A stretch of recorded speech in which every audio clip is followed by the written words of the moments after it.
যিনি রাজনীতি করেন, যিনি লড়াই করেন, যিনি বিপ্লবী, যিনি সংগ্রামী, তার মৃত্যুটা হবে একটা সংগ্রামের মধ্যে দিয়ে, একটা রাজপথ, একটা গ্লোরি মৃত্যু।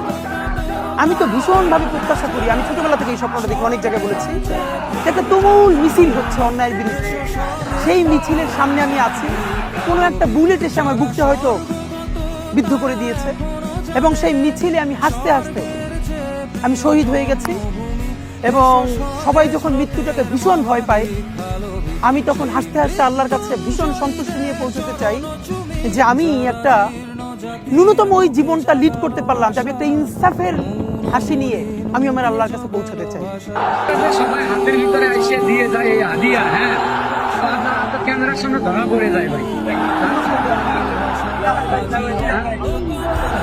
আজ কানে ভাসে সেই কথাগুলো, কি জানি হবে যে শেষ কথা।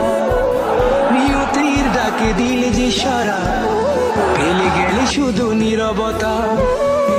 যার চলে যায় সেই বোঝে হয় বিচ্ছেদে কি যন্ত্রণা।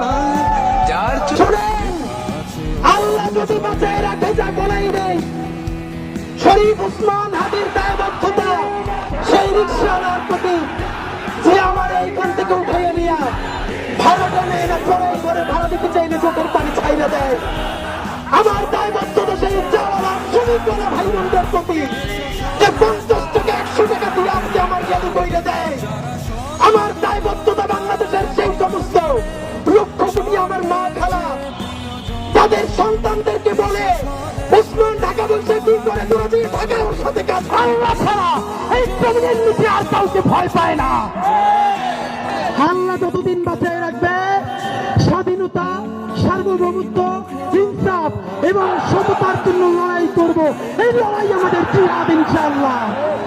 আর যদি আমি মরে যাই, আমি শহীদ হয়ে যাই, আমার ক্যাম্পাসের ভাই বোনেরা এই লড়াই যতদিন থেকে থাকবে ততদিন চালাই নেবে ইনশাআল্লাহ।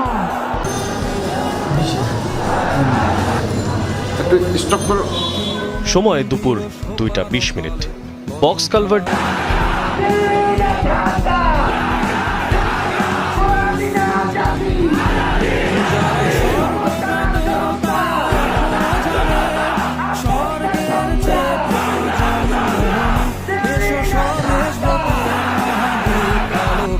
যারা স্বর্গগত তারা এখনো জানে স্বর্গের যে প্রিয় জন্মভূমি।